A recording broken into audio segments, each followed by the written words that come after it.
71 años cumple Sting, cumplió el domingo. Sting ya tiene 71 años. Es mucho mayor que Víctor Pavón, por supuesto. ¿Cómo te va, Víctor? Buen día, Bruno. Vos tenés 61, ¿no? No. 58. Ah, 58. Sí. Más joven todavía la pucha. Sí. Disculpame. ¿Cómo estás, Bruno? Disculpame. Un gusto. 58 años tenés. No, pero la edad pues, es relativa. ¿Por qué es relativa? La edad es relativa. ¿Por qué es relativa? Porque lo que importa es el espíritu, la mente. La mente. Una mente preparada para afrontar las dificultades. Pero nadie tiene tu mente. Mira, y no ve tu mente. No, la mente no es algo físico. Ah, no es algo físico. No, la mente es la conjunción entre el espíritu, el sentimiento y la razón. Qué lindo. Entonces, es una conjunción. Claro. Entre el espíritu, el sentimiento y la razón. Viste que el ser humano pues es una conjunción de varios factores, ¿verdad? Sí. Los primeros que elaboraron la cuestión del logos fueron los griegos.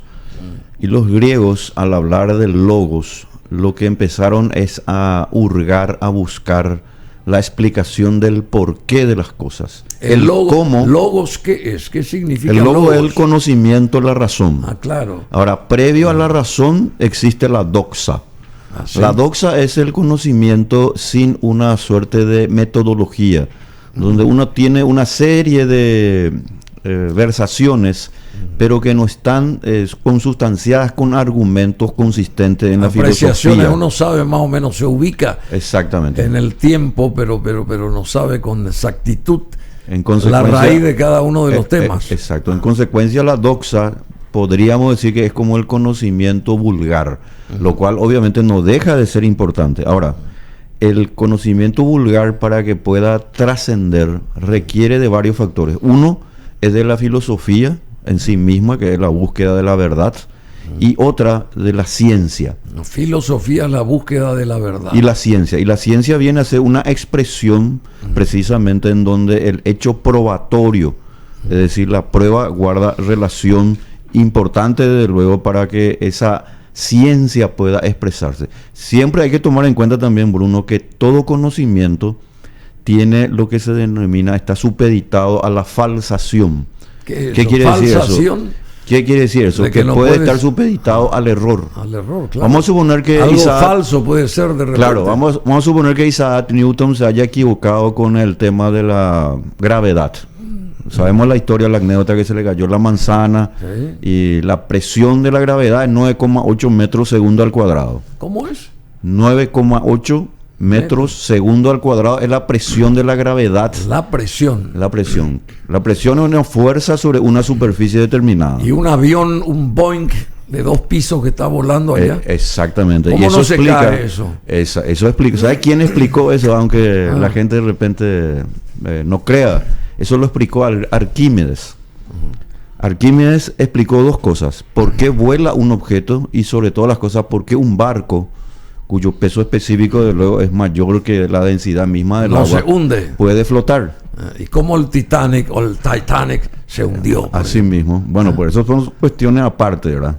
Lo que te digo nomás es que la puro ciencia... Puro hierro. Claro, la ciencia está supeditada al principio de falsación, pero resulta fundamental para la comprensión del mundo. Ahora, lo que nosotros tenemos es una cuestión que es muy importante, que se llama el tecnicismo o el cientificismo. El cientificismo y el tecnicismo está descartando la ética. Y cuando el conocimiento... ¿Por qué descartando el conocimiento, el conocimiento técnico, el tecnicismo en sí mismo, lo cual no está mal per se, está descartando en los últimos 40, 50 años, y ahora en el siglo XXI se nota mucho, la cuestión de la ética. Entonces el ser humano se vuelve un medio sencillamente para ciertas personas o ciertas teorías, y en consecuencia estamos descartando lo más importante, que es precisamente los valores morales o el código moral que debe tener una persona o una sociedad. Esas dos cuestiones son fundamentales. Esa Agenda 2030 tiene un factor moral. La Agenda 2030 es inmoral. Es más, te diría que incluso está en el terreno de la amoralidad. ¿Por qué de la amoralidad? Sí. Porque no cuenta ya con un código de referencia que haga relación con los valores del ser humano. Entonces, además de inmoral, se vuelve amoral. Y ese es el problema de nuestro tiempo, Bruno. Generaciones de personas que han sido educadas, entre comillas, luego en la universidad, han visto que finalmente el tecnicismo se ha adueñado de los profesores, de los estudiantes, y hoy la gente ya no quiere hurgar en la filosofía, en la política, en la economía. Lo más fácil nomás, lo que sale ahí en la pantalla. Acá, por ejemplo, veo que está abierto mi artículo de este domingo, ¿verdad? Por supuesto. De nuestro amigo Ludwig von Mises. El legado de la verdadera economía, Ludwig von Mises, a nuestros días. Claro. Quiero que desarrolle esto acá. Con mucho gusto. Para nosotros los neófitos. Por supuesto. No, todos somos de alguna manera...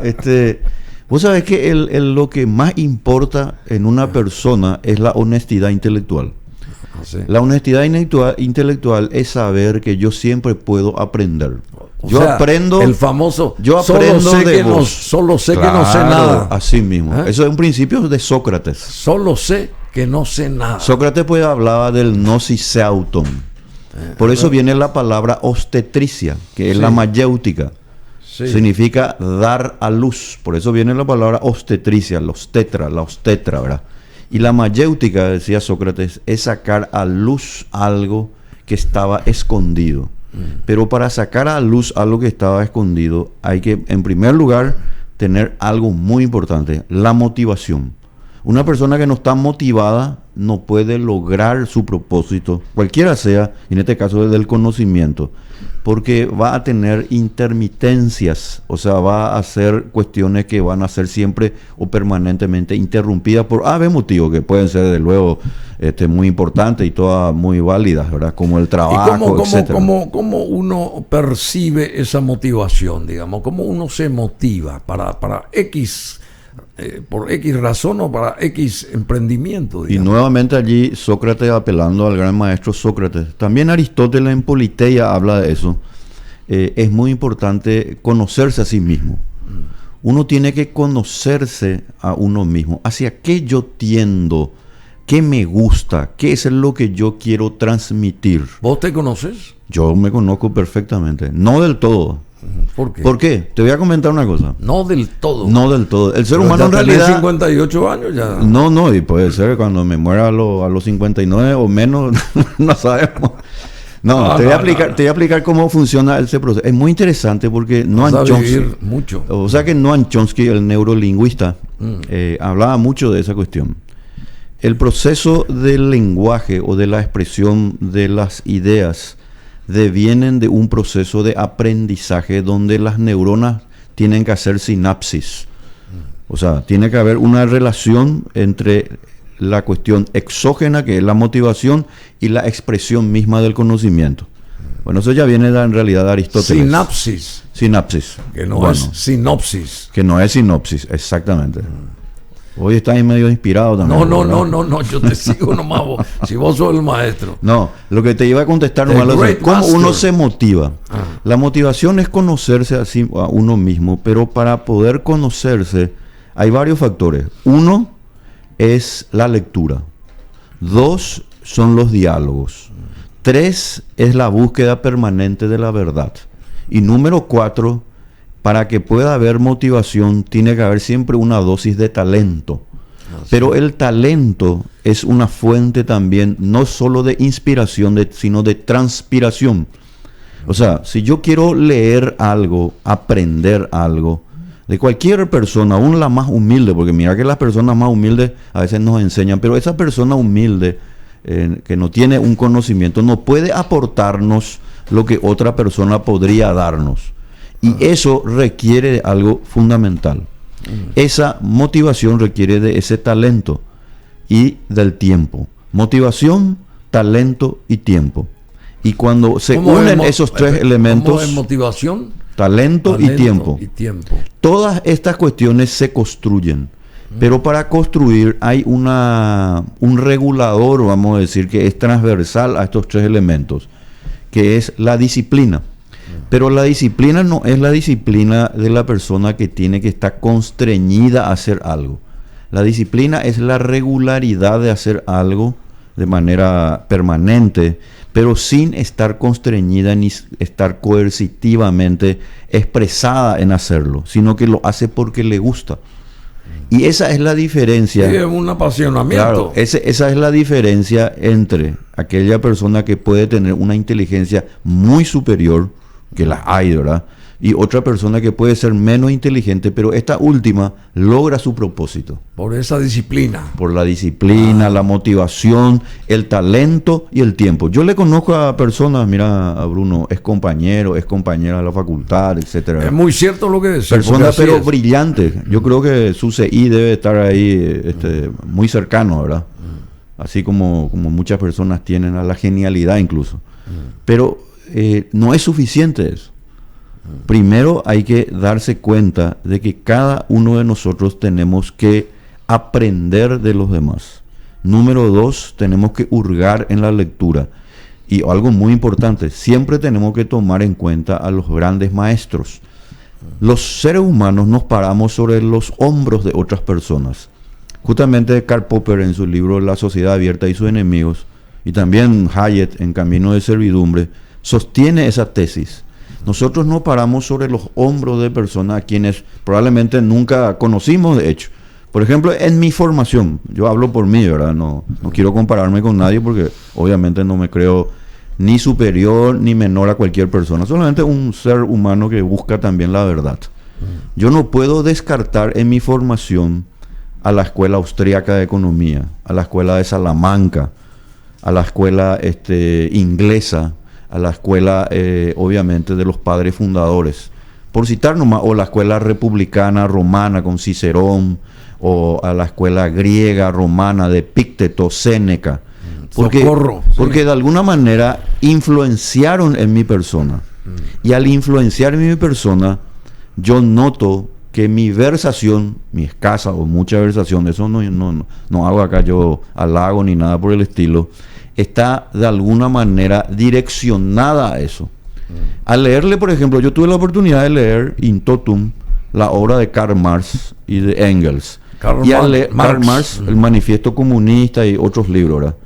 Uno se da cuenta, al tener el conocimiento de estas escuelas ya citadas, que uno puede inferir los errores intelectuales que han tenido ciertos filósofos. Por ejemplo, Platón se equivocó grandemente y Aristóteles obviamente lo considera como un gran baluarte, pero Aristóteles le mejora a Platón. Pero Platón es prácticamente el padre, igual que Licurgo, el padre del colectivismo a nivel mundial. Y tanto Platón como Licurgo, estoy hablando de Grecia, ¿verdad? Hoy nos vuelven de alguna manera a transmitir alguna idea y por lo visto hay personas que caen seducidas, encantadas por ese viejo colectivismo que luego no se ha ido por todo. Y ese es el nuevo orden mundial. Ese es el Foro Económico Mundial. Entonces, de profundizar en la idea de Sao Paulo. Del Foro de San Pablo, tenés razón. Estoy hablando del Grupo de Puebla, pero estoy hablando en este contexto, ¿verdad? Sí, del Foro Económico Mundial que dirige este señor Klaus Schwab. Bueno, y todo esto que estás diciendo me viene a la mente cuando te vas a un restaurante y te dice, ¿qué usted quiere tomar, señor? Porque, qué sé yo, hay un grupo ahí de amigos y cada uno elige algo y yo le digo, quiero una cicuta con limón, por ejemplo. Eso va de acorde con eso, el tiempo del que describí, ¿verdad? Claro, la cicuta es... ¿Qué era la cicuta? La cicuta era un veneno, ¿verdad? Y la expresión de Sócrates es muy interesante, ¿verdad? Yo soy amigo de Platón, pero soy más amigo de la verdad. Sí, decía. O sea, yo puedo ser amigo tuyo, pero yo soy más amigo de la verdad. Quiere decir que el otro estaba mintiendo. No, claro, porque... Una persona que filosofando. Una persona que se haya supeditada a otra sin tomar los recaudos necesarios, de alguna manera u otra se va convirtiendo en una persona sin identidad propia. Y la identidad de una persona como tal es muy importante. ¿Eso qué hace, Bruno? A la autoestima. Una persona que no se tiene autoestima y que no puede luego entender lo que es uno mismo para poder trascender, va a ser difícil que pueda lograr su propósito. Por eso que el gran maestro decía, y estoy hablando del gran maestro, ¿verdad? Un ciego no puede guiar a otro ciego. Y esa expresión en la civilización greco-romana, en la civilización que tomó en cuenta España, el Renacimiento en Florencia, que tomó en el norte de Alemania, Inglaterra y llegó a los Estados Unidos, es un proceso de ensayo y error en la cual los seres humanos fuimos aprendiendo. Lamentablemente hay personas aquí en el Paraguay, voy a desembocar acá en el Paraguay, que todavía cree que la rueda hay que inventarla. Entonces, como decía también un pensador francés, Jason, decía lo siguiente. No, pero siempre me gustó esa frase, ¿verdad? ¿Cómo decimos? Jason, es un famoso pensador francés. Qué bueno. Bueno, él decía lo siguiente: uno puede colocar la carreta delante de los caballos, pero es probable que no funcione tan bien. Claro, por supuesto. Bueno, podés colocar, pero es probable que no funcione. Recién dijiste algo, que la historia se va concatenando a través de referentes que la escribieron antes, no sé, algo así. Dijiste, así mismo. Que se va, claro, se va reatando aquello, la historia misma nuestra. Estuve el domingo, o ayer el domingo, estuvimos ahí con unos amigos en casa almorzando y antes del almuerzo nos empezamos a qué sé yo, echar temas y qué sé yo. Y yo dije en un momento dado, uno no se da cuenta, pero la historia nos trajo un montón de cosas desde aquel 1492 a esta parte, por poner algo, ¿verdad? Una fecha así, y mucho antes. Y todo lo que se organizó en el mundo, ¿verdad? En Totalmente. distintas etapas, en distintos temas, en la arquitectura, en la filosofía, en así la economía, mismo. todo lo que se fue gestando, o sea, la sumatoria de talentos que fueron, digamos, multiplicando verdades y corrigiendo otras, digamos. Y en el plano cultural, también con Bernardo Neri Farina, hace poco acá, estuve yo preguntándole por qué tan referentes como Babi González Real, por ejemplo, ¿verdad? Osvaldo González Real, o cuando vivió Pindú mismo en la arquitectura, o mucha gente talentosa, esa gente no fue apoyada debidamente acá en nuestro país. Inclusive González Real, que sigue vivo y con un bagaje de conocimiento extraordinario, él puede ser, por ejemplo, asesor de muchas cosas acá. Por supuesto. No sé si me explico. No, ¿sabes qué pasa, Bruno? Ahí hay que hurgar un poco en la historia, ¿verdad? Y vos mismo también, a pesar de que vos sos fundador y miembro de este partido Libertad y República, aspirás a ser senador, y vos sos periodista, sos economista, sos investigador también y periodista, pero en solitario vos haces tu camino, no tenés un respaldo de Mario Abdo Benítez, por ejemplo. No. Vos sabés que yo siempre... ¿Es así o no? Cuando yo era mucho más joven, tenía 28, 29 años. ¿Seguís siendo joven? No, yo creo que sí, ¿verdad? Le suelo decir a la gente, saca tu zinc, le suelo decir, ¿verdad? Sí, Era una expresión que nosotros usábamos en el remo para probar si queremos hacer una competencia. Yo puedo correr, bueno, ayer por ejemplo corrí 18 kilómetros. Sí, ayer. Me estoy preparando para correr 42. Sí, che. O sea, yo soy una persona... No me invitaste, ¿cómo Vamos, quiero seguirte? Con mucho gusto. Aunque sea de atrás, allá, muy relegadamente, pero me gustaría. Probablemente me vas a tener que seguir con una moto, ¿verdad? Porque... claro. ¡Wow! No, una broma. No, decimos no, está bien, no, sos certero. Sos certero en tus apreciaciones. No, una broma. Decime, ¿cómo ya que tocaste el remo y estamos con Odesur, cómo estás viendo esto que se está jugando acá, que se está gestando? En primer lugar, yo creo que hay que acá felicitarle a la gente que está organizando el Odesur, y particularmente yo creo que Paraguay se está luciendo en muchas de estas cosas. Yo celebro que sea así porque Víctor Pavón es un remero espectacular, ¿verdad? Medalla de oro llegaste a tener. Sí, ¿verdad? Campeón sudamericano. Y bueno, entonces, desde tu perspectiva... Bueno, en ese entonces tenía exactamente 19 años. Y bueno, desde tu perspectiva, ¿cómo se está realizando una medalla de oro no es poca cosa también. No, es ¿verdad? moco de pavo. Pero acá en Paraguay, pues el problema está que cuando hace algo un paraguayo o una paraguaya, no se le toma en cuenta, ¿verdad? Ya, entonces viene un extranjero y de luego, ¿verdad? Se le rinde pleitesía, se le hace agasajos, etcétera. Pero es normal, ¿verdad? Uno se va acostumbrando también. Pero vos sabés que esta tarea, Bruno, no se hace solo. Yo estoy, mira, muy contento. No se hace sola la tarea porque... La tarea de la batalla cultural, vamos a decirlo. Yo estoy muy contento. Acá dice nuestro amigo Manuel Soto, chileno, sí, escuchando a Víctor Pavón, hombre muy culto, dice. Y él también es un hombre y amigo muy culto que espero venga por acá, aunque sea a comer una empanada. Yo te invito, Manuel, tenés que llegarte, por favor. Así que, bueno, ¿qué le decía a este amigo chileno que vive acá en Asunción? Saludo a Manuel Soto, el chileno, que veo que está viviendo en Paraguay, ¿no es cierto? Y hace mucho tiempo. Bueno, lo que yo te estaba diciendo, Bruno, bueno, en realidad te quería decir muchas cosas. Primero quería hablar un poco de la historia. Y es muy amigo de Boric. ¿De quién? De Boric. A la pucha. Bueno. Norma Lilian Candia González desde New Jersey. Jersey, dice la gente. Jersey, New Jersey. Norma Lilian Candia González, un abrazo grande. Por ahí está también Lali Martínez, un abrazo enorme a ambas, a todas ellas, a todos nuestros coterráneos que están allá en esas tierras del norte hace años, y bueno, pero siempre jamás se desligan de Paraguay y tienen como conexión BM Online y nos place muchísimo. Sí. Perdón, adelante. No, te iba a comentar algo que tiene que ver con lo que estamos conversando en esta suerte de intercambio de ideas que estamos teniendo, Bruno. Que en la gran difusión de las ideas, de las cuales, ¿verdad?, yo soy apenas uno de los muchos que ya en Paraguay lo están haciendo, es muy importante que nosotros tomemos en cuenta que esta difusión ha calado hondo y la semilla ha caído en tierra fértil.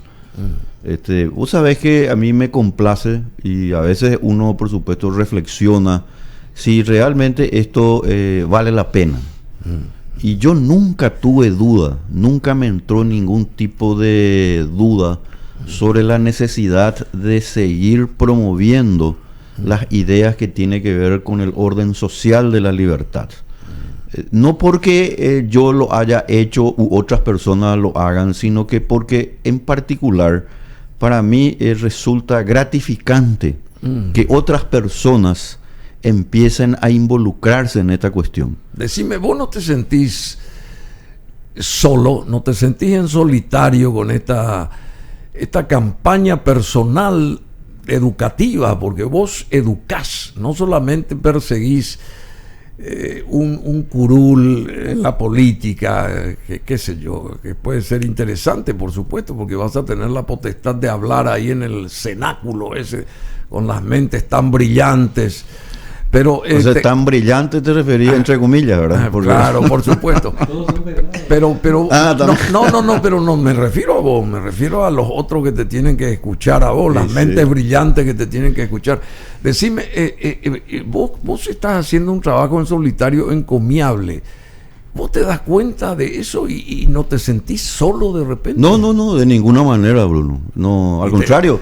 Yo me siento digo honestamente. No, pero vos sabés que me gusta la pregunta porque pocas personas tienen esa reflexión o esa capacidad de resiliencia que estás vos expresando. No, capacidad de nada. Yo creo que ninguna persona que quiera mejorar la condición de vida de una sociedad en términos culturales, en términos de las bellas artes, todo lo que significa la política, la economía, nunca puede sentirse sola, porque sabe que de alguna manera lo que está haciendo va de alguna manera expresándose en el discurso también de otras personas. Pero yo, por ejemplo, te cuento algo, sí, Bruno, no es porque yo quiera decirlo, sino que por los hechos nomás. Hay mucha gente que imita el discurso que uno dice. Seguro. Pero no porque él lo quiera copiar. Pero no reconoce eso. Y bueno, muchas veces sucede también eso, pero eso es algo que no se puede evitar. Sí, claro. Pero a mí personalmente me gratifica escuchar, por ejemplo, que ciertos políticos en ciertos escritos, a veces yo leo, ¿verdad? Y escucho que prácticamente las frases son muy similares, pero eso a mí me parece que está bien. Mientras desde luego, ¿verdad?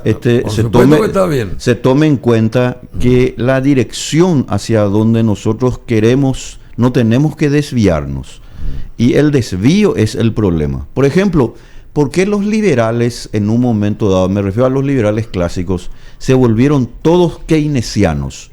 Todos intervencionistas, vamos a decir en términos para no entrar en Keynes directamente, ¿verdad? Porque abdicaron de sus principios.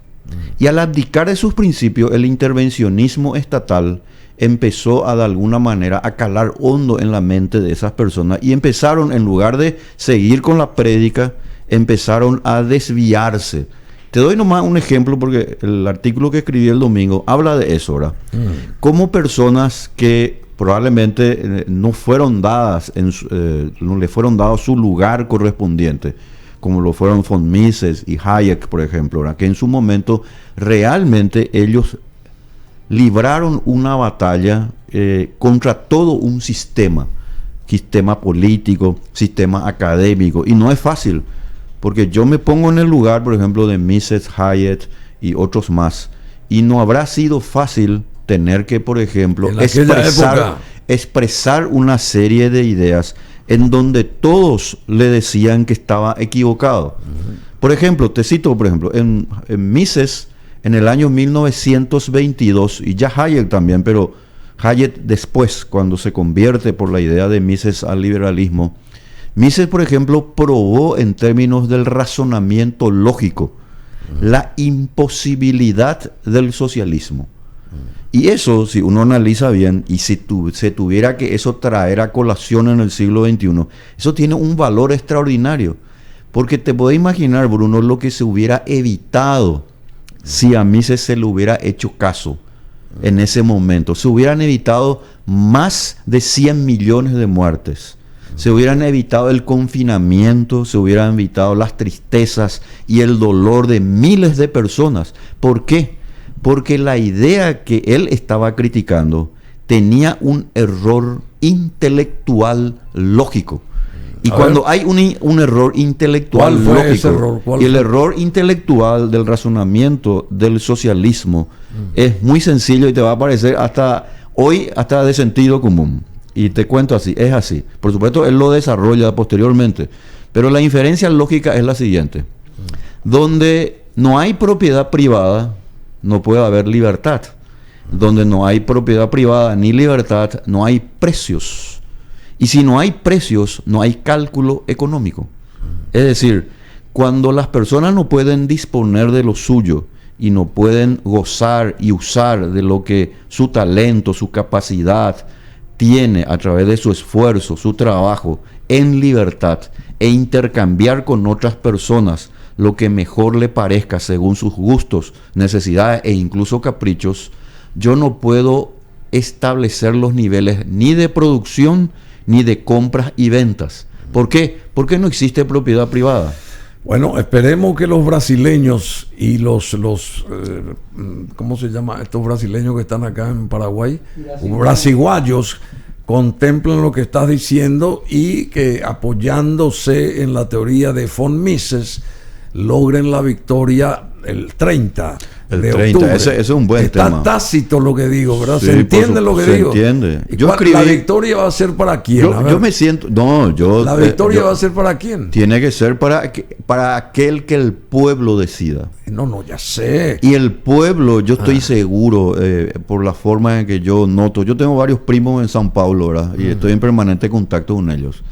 Y vos sabés que, y personalmente a mí, yo quiero que gane Jair Bolsonaro. Bueno, pues, ahora la pregunta es ¿se entendió lo que dije? No se entendió. La pregunta es ¿por qué? No se entendió. Sí se entendió. Por las ideas. Claro. ¿Entendés, Bruno? Sí. ¿Cuál es la idea? Si una persona a mí me dice que va a defender, ¿verdad?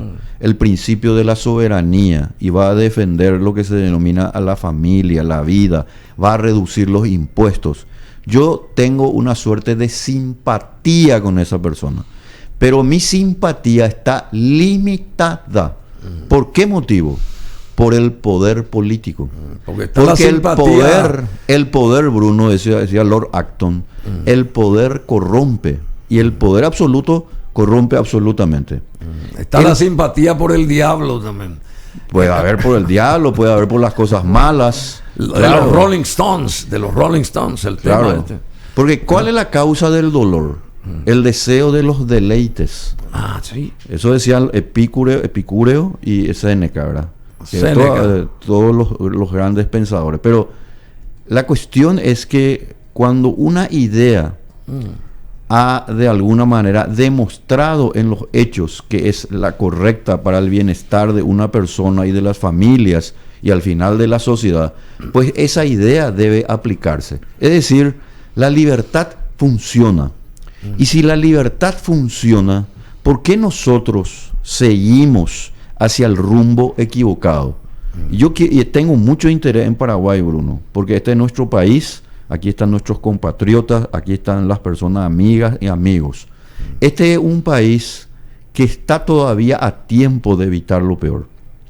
Pero para evitar lo peor, la respuesta, Bruno, no está solamente en los partidos políticos, los cuales son importantes, no puedo negar. No está en la Constitución, no está en la legislación. Está en cada uno de nosotros. Si una persona alberga en su mente y en su corazón el deseo de no tener que interferir en los propósitos de los demás a través de la fuerza. Tu derecho termina donde comienza el derecho del prójimo. Es el comienzo de todo. Por eso las virtudes. ¿Qué son las virtudes? Las virtudes pueden ser tres. Sí. La prudencia, la benevolencia y la justicia.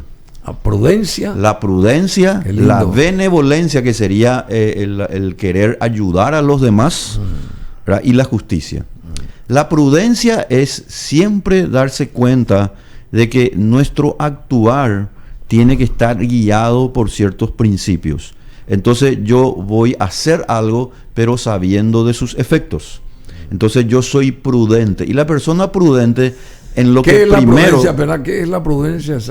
Prudente es pensar prudente 5 veces antes de decir las cosas también. Claro, es pensar y hacer sabiendo que lo que voy a decir y lo que voy a hacer tiene efectos. Que no te traicione la lengua.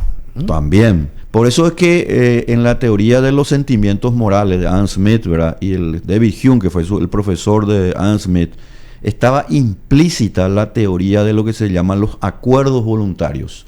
Mientras los acuerdos sean voluntarios entre las personas y desde luego de esa manera se beneficien las partes concurrentes, pues eso está bien, mientras desde luego no causen daño. Y en consecuencia, eso es el principio filosófico de la moral que viene ya de la escuela escocesa.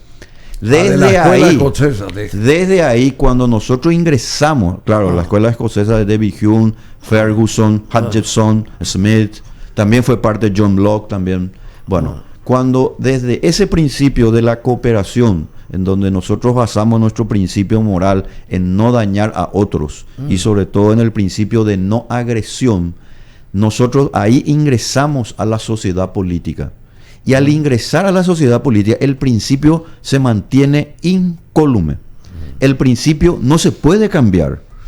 Porque si nosotros cambiáramos ese principio de no agresión, de respetar nuestra libertad y respetar al otro, pues quiere decir que nosotros estamos dando lugar a otro tipo de sociedad, en donde prevalece la seguridad sobre la libertad. Siempre y en todo momento debe sobresalir la libertad sobre la seguridad. La libertad es nuestra luz. La libertad es nuestro fundamento. ¿Por qué? Porque libertad, no el libertinaje. No libertinaje. Porque la libertad es no estar sujeto a coerción alguna ilegítima. Yo puedo tener una coerción determinada, Pero si es legítima, pues desde luego yo acepto eso porque considero que está bien. Por ejemplo, a mí no me es correcto salir aquí de tu radio y agarrar y darle una patada al auto que está ahí, que es tu camioneta, por ejemplo, ¿no? Ah, sí, mi camioneta. Sí. Bueno, la vas a patear. Porque estaría de alguna manera transgrediendo un principio básico de convivencia. Sí. A lo que voy nomás es que todo principio tiene que mantenerse incólume en una sociedad. Y la primera persona que tiene que respetar ese principio es cada uno de nosotros. Sí, por eso. Ahora, por eso es que el gran derecho maestro de uno termina donde comienza el exacto, derecho del prójimo, así, del otro, pues. Por supuesto. Por eso que Es el la gran base de todo por eso esto. es que por eso, fíjate nomás en cómo son los niños. Los niños juegan y establecen sus códigos de juego o de relacionamiento de una manera tan natural que por lo general ellos no se dañan entre sí. Es más, está implícito, por ejemplo, el tema de la propiedad privada. Uno le da a un niño, a una niña algo, dice mi cochecito, mi auto, mi muñeca. Entonces eso viene de parte de lo que se llama ahora el derecho natural. El derecho natural conforma en esencia una iluminación de nuestro Dios. Y cuando viene a través de la iluminación de Dios, pues hay que dejar fluir. Porque si yo busco obstáculos a esa iluminación... ¿Qué tipo de obstáculos? Y el obstáculo puede ser, por ejemplo, que yo quiera encontrarle una respuesta más allá de lo que es el derecho natural. Por ejemplo, bueno, los colectivistas dicen que la vida, la libertad y la propiedad no son derechos naturales, sino que son derechos que deben ser ganados a través de la fuerza y la revolución. Allí ya tenemos, como te darás cuenta, ¿verdad?, una diferencia de opinión tremenda. Descartes, Rousseau, Foucault y todos estos pensadores, ¿qué es lo que tenían? Esa idea. La idea de que los derechos naturales no eran naturales, sino que debían ser arrancados por la fuerza. Y de luego por eso tuvieron que impregnar en esa teoría lo que se llama la revolución social. 1789. A diferencia de los liberales o libertarios, que consideramos que dichos derechos fueron dados por nuestro Dios. Y en consecuencia, si fueron dados por nuestro Dios, son derechos naturales. Primero la vida por sí mismo, porque nada podría darse. Nuestro Dios es para todas las religiones. Por supuesto, para todas las religiones, cada uno con su creencia. Sí, ya sé. Cada uno con su creencia. Algunos creerán, en Jesús, otros en Jehová, otros creerán en los profetas, etcétera. Mientras se respete el principio de tolerancia. La tolerancia no es dejar que la otra persona diga lo que quiera o haga lo que quiera. Significa entender y saber también hasta dónde está el límite. Los principios en Carta sobre la Tolerancia, que escribió justamente el segundo libro de John Locke, explica esa cuestión. O sea, tolerar no significa que yo bajo la cabeza y tolero. Significa, entiendo lo que decís, estoy dispuesto incluso a dar mi vida por lo que decís, pero desde ya te digo y voy a hacer todo lo posible para que lo que vos estás decidiendo, para lo que vos estás queriendo, no lo hagas. Y esa es la batalla cultural, la batalla política. El discernimiento o la diferencia deviene del intercambio de ideas. Eso es lo que Cicerón denominó como la disputatio. ¿Cómo es la disputatio? Disputatio es el intercambio de ideas. Pero para que haya intercambio de ideas, dos seres humanos tienen que manejar un nivel argumentativo de ideas. Porque o si no, cuando yo hablo, por ejemplo, de los derechos naturales, alguien podría decir que estoy hablando de la naturaleza o del medio ambiente. Y ahí ya tenemos un problema de comprensión. Bueno, y esto vamos a tu artículo del domingo, el legado de la verdadera economía, Ludwig von Mises. Lo que fue al arrancar más o menos el siglo XX a nuestros días. ¿Cómo está todo esto? Totalmente. Bueno, Ludwig von Mises fue un economista austriaco, de luego fue el principal exponente de lo que se denominó la Escuela Austriaca de Economía, que también otros prominentes pensadores como Jesús Huerta de Soto lo llama la escuela española, porque gran parte de sus precursores eran realmente españolas. Es interesantísimo toda esa historia y yo creo que vale la pena realmente estudiarlo, porque no es algo difícil de entender, solamente que hay que tener la motivación, el talento y el tiempo, como había dicho al comienzo. Y aquí entran los valores monetarios también. Claro. La parte pero física. por sobre todas las cosas, dos cuestiones importantes. La cuestión filosófica y la cuestión psicológica. No se puede entender la economía sin la praxeología. ¿Y qué es la praxeología? El estudio de la acción humana. Por eso, por ejemplo, Mises, el cual yo escribí, él hizo una von Mises hizo una dura crítica a la lamentable hoy diferencia y estudio que se hace de la microeconomía y la macroeconomía. La macroeconomía es un invento de la escuela neoclásica de Walras y otros. Casi ufanan de que nuestra macroeconomía es espectacular. Entonces, desde luego, cuando la micro es un desastre. Cuando la economía fue dividida en micro y macro, que es un error conceptual gravísimo, lo que tenemos es la prevalencia de la caja estatal o del Estado o del gobierno sobre la acción humana individual. Cuando prevalece en el análisis praxeológico o lo que se denomina el axioma parte de un error conceptual, pues lo que vamos a tener que lamentablemente es que esa cuestión de que el Estado está sobre el individuo nos va a llevar siempre al error. Y el ejemplo que yo suelo colocar es muy sencillo y yo creo que vale la pena, así te digo en 10 segundos, Bruno. Por favor. Por ejemplo, vamos a suponer ahora, por ejemplo, en Paraguay, tenemos un déficit fiscal. Vamos a terminar en 5%, o sea, gastamos más de lo que ingresamos. El tecnócrata... Hace años. Sí, empezó a partir de hace 9 años atrás. Antes de eso, nosotros teníamos superávit.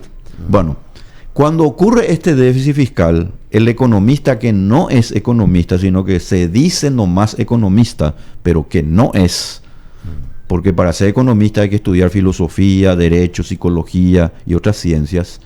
El tecnócrata, el econometrista dice, bueno, a nosotros nos falta plata. Para tener plata, lo que vamos a hacer es primero tratar de subir los impuestos. Como no podemos subir los impuestos porque la gente probablemente se va a oponer, lo que vamos a hacer es endeudarnos un poco más. Como tampoco podríamos ya endeudarnos porque ya el agua empezó a tocarnos ahí la respiración y no podemos respirar, lo que vamos a hacer es emitir dinero. Bajo esas tres fuentes de financiamiento, el tecnócrata y todos los que están ahora en el Ministerio de Hacienda o en el Banco Central y todos los asesores y políticos que están hoy en el Congreso, empezando por el mismo presidente Marito, lo que hacen es eso: cargarle sobre las espaldas de la gente o el endeudamiento o la inflación o los nuevos impuestos o las tres cosas al mismo tiempo.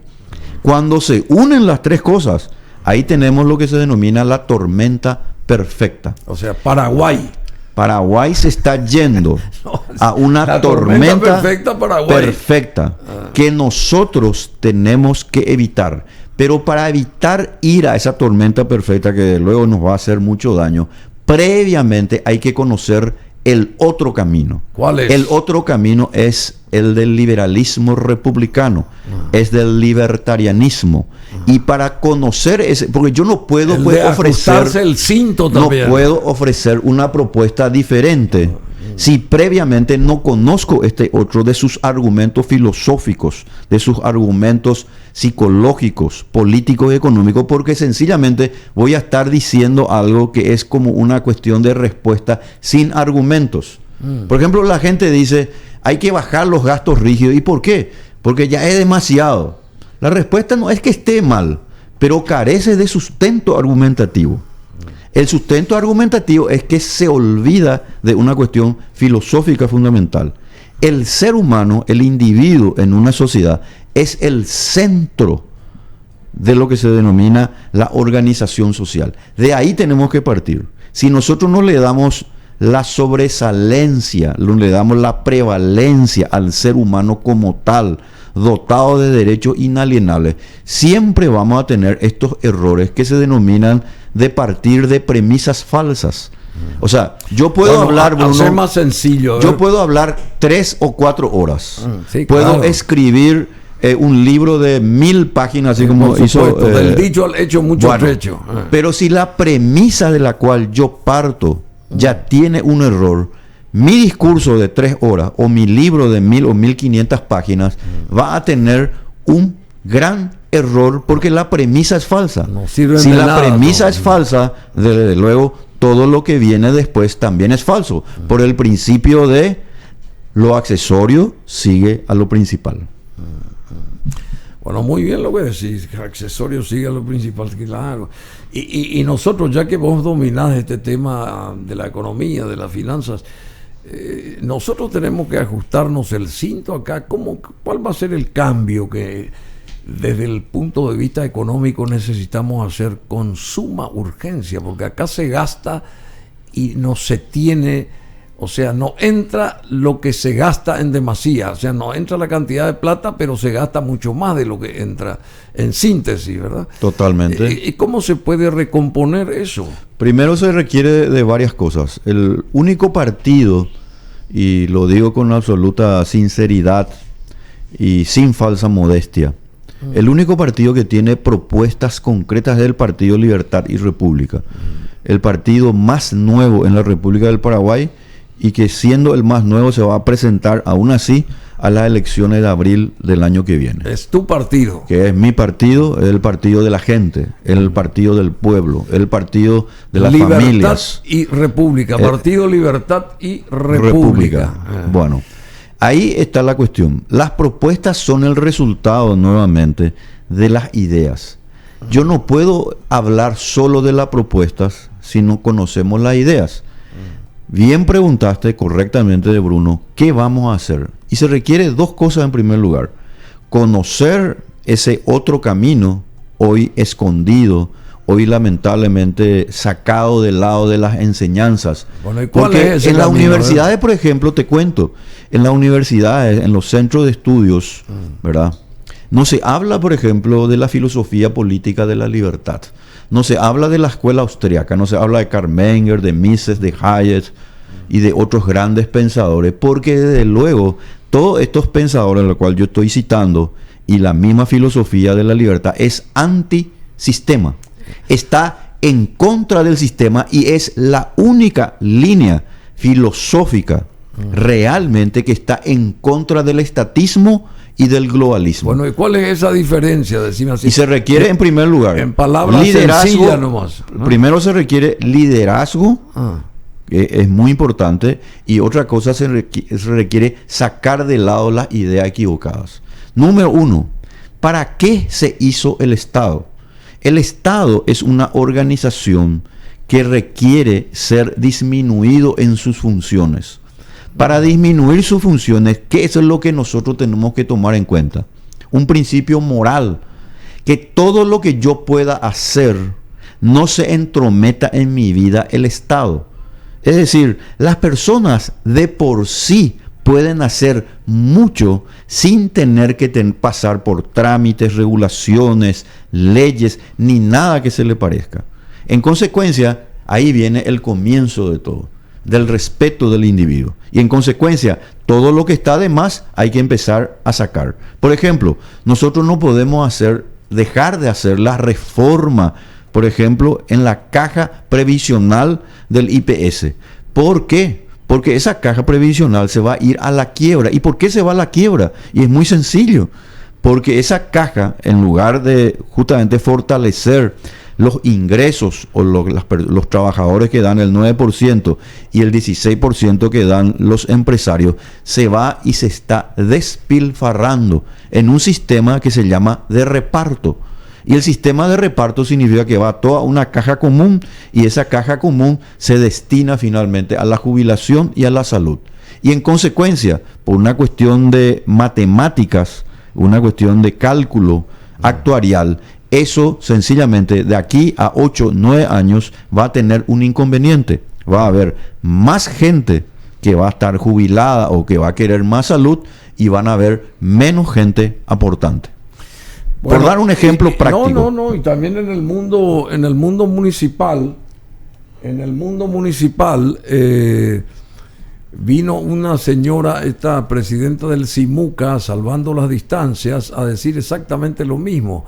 En todas las intendencias de Paraguay, que las intendencias tienen que aportar a la caja jubilatoria, no están haciendo ese trabajo, o sea, por ende no aportan. Creo que sí, la intendencia de Asunción es la única o una de las pocas que está al día, según ella. Y hay no sé cuántos, cerca de 4.000 o 3.000 y algo, sí, 4.000 aportantes en toda la República que tienen que jubilarse, y no se pueden jubilar porque temen que no van a tener la entrada monetaria porque esa caja se está fundiendo, Por no supuesto. tiene respaldo, no sé si me entiendes. Entonces pierden incentivos. Y claro, te cuento que es lo que está pasando. Entonces prorrogan su estadía. Pero lógico. Ahí en la municipalidad porque no pueden dejar porque claro, tienen miedo a que no les llegue el cheque. El principio pues, es muy básico. El principio de que cada quien busca su propio beneficio, desde luego sin dañar a los demás, implica una cuestión moral importante. ¿Por qué yo voy a aportar a un lugar donde yo sé que en primer lugar no recibo lo que se llama el principio de contraprestación? Yo pago para recibir algo. ¿Y qué pasa si no pago y recibo lo mismo? Quiere decir que en realidad el pago tiene un problema de orden moral y un problema de orden financiero. ¿Por qué en el Paraguay la gente no quiere pagar los impuestos? No es porque el paraguayo per se sea una persona haragana o mala. Es porque los incentivos que ofrece hoy el Estado como organización son tan escasos o tan nulos. Los servicios que, son pésimos. Como yo suelo citar y suelo repetir un ejemplo muy sencillo, ni tan solo una vereda tenés para poder caminar. Sí, ya sé. En consecuencia, es lógico desde el punto de vista del axioma justamente del libertarianismo, que cada quien busca su propio beneficio sin tratar, por supuesto, de dañar a los demás, que yo prefiero que mi dinero esté en mi bolsillo antes que darle a un burócrata, a un político, a un tipo allí que ni tan siquiera sabe lo que va a hacer con ese dinero, sino que llevarlo probablemente para hacer su quincho o para ir a divertirse a un viaje. Entonces yo prefiero que mi dinero esté en mi bolsillo, porque eso significa la libertad responsable. Bueno, Víctor Pavón, muchísimas gracias. Acá están llamando, a ver, seguro que es de Tigo, seguramente que es alguien de Tigo. O sea que me llaman a mí, quiero servicio de Tigo, dice, le dieron mi teléfono. Sí. Y entonces yo le digo, no, yo soy Claro. Entonces corta ahí la historia, por lo menos se neutraliza ahí tal posibilidad. Ya no va a llamar, ahí llama de vuelta. Víctor Pavón, muchísimas gracias, miembro de la Fundación Libertad Paraguay, ha escrito varios libros, articulista del diario ABC, asesor en el sector público, privado, y es la cabeza de este partido Libertad y República. Me entusiasma esas ponencias que ustedes realizan de tanto en tanto con esta gente de afuera. ¿Cómo estuvo lo del argentino, el economista? Ricardo López Murphy, fue el último. ¿Cómo estuvo? Estuvo muy lindo. Y estamos siempre realizando actividades, te comento, Bruno, y para la audiencia. Todos los sábados realizamos una ponencia donde yo le insisto especialmente a las personas, a los jóvenes, a todas las personas que puedan de alguna manera acompañar lo que se denomina un poco la difusión de nuestras ideas. ¿Y haces en diferentes lugares, y pueblos, ciudades? Ahora justamente que vamos a iniciar en una sola sede. Nosotros tenemos un local central que está sobre Sargento Gauto y Venezuela, 814, y ahí realizamos todos los sábados. Muy pocas veces por haber motivo quizá de viaje, etcétera, no lo pudimos hacer, pero yo estoy muy contento. ¿A qué hora es? ¿A las 9, a las 10 por ahí? A las 9:30 empiezan las actividades. Estamos teniendo también cine debates que organizan los jóvenes, donde se están viendo películas, por ejemplo, para analizar la vida de Churchill, la vida de Ayn Rand, pero ahora etcétera. Me dijeron que van a proyectar Carne con Isabel Sarli, ¿cierto? Hola, pucha. No, es muy importante la difusión de toda la idea, porque cuando una idea empieza a la gente empieza a percatarse de su estimable favor a través de lo que se denomina el concepto de no agresión. Porque el principio moral de no agresión es muy importante en una sociedad. Ahora bien, al principio moral de no agresión le corresponde también el principio moral de la legítima defensa. Yo me defiendo de mis agresores, yo me defiendo del Estado, yo me defiendo del gobierno a través de mi tarea intelectual. Bueno, acá dice Manuel Soto, el amigo chileno que te está escuchando, me gusta el nombre del partido, Libertad y República, dice.